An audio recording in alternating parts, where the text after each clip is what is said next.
भारत का डंका दुनिया में जोरों शोरों से बज रहा और चीन पिछड़ रहा। ये बात इसलिए क्योंकि भारत में 4 देशों ने 100 अरब डॉलर के निवेश का ऐलान कर पूरी दुनिया में बवाल मचा दिया। भारत और यूरोप के 4 देश के संगठन यूरोपियन फ्री ट्रेड एसोसिएशन यानी EFTA के बीच एक अहम कारोबारी समझौता हुआ। ये 4 देश हैं आइसलैंड, लिechtenstein, नॉर्वे और स्विट्जरलैंड। इन देशों के साथ हुई डील पर केंद्रीय मंत्री पीयूष गोयल ने बयान दिया और कहा कि EFTA देशों ने भारत में अगले 15 साल के दौरान 100 अरब डॉलर का निवेश का वादा किया है। इस डील से 10 लाख लोगों को रोजगार मिलने का अनुमान है। EFTA देशों के द्वारा किए जाने वाले निवेश में green and wind, pharma, health machinery और फूड सेक्टर हैं। इन सेक्टर से जुड़ी कंपनियों और नौकरियों के लिए बड़ा अवसर पैदा होगा।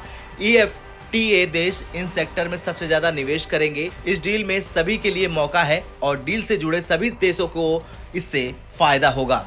इन देशों के साथ सबसे पहले डील के लिए साल 2008 में बातचीत शुरू हुई थी। 13 देशों की चर्चा के बाद 2013 में बातचीत रुक गई। इसके बाद EFTA देशों के साथ अक्टूबर 2016 में एक बार फिर चर्चा शुरू हुई। कुल 16 साल में 21 दौर की चर्चा के बाद अब ये डील पक्की हुई है।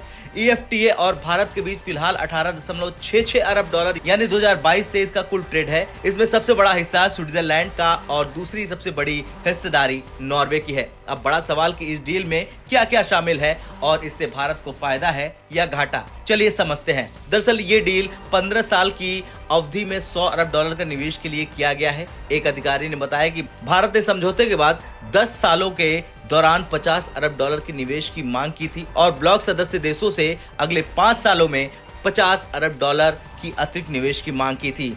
इस डील में लाखों युवाओं को रोजगार मिलेगा। अब इस भयंकर डील में किन किन सेक्टर्स को दूर रखा गया है ये भी जानना जरूरी है। दरअसल भारत भी इन देशों के लिए अलग अलग वस्तुओं के आयात शुल्क को कम करेगा। हालांकि एग्रीकल्चर, सोया, डेयरी और कोयला को इस डील में शामिल नहीं किया गया है। वहीं PLI से जुड़े सेक्टर्स के लिए भारतीय बाजार को नहीं खोला गया। डील पूरी होने के बाद अब इंतजार इन देशों के संसद से मंजूरी का है। मंजूरी मिलने के बाद भारत से मुक्त व्यापार शुरू हो जाएगा।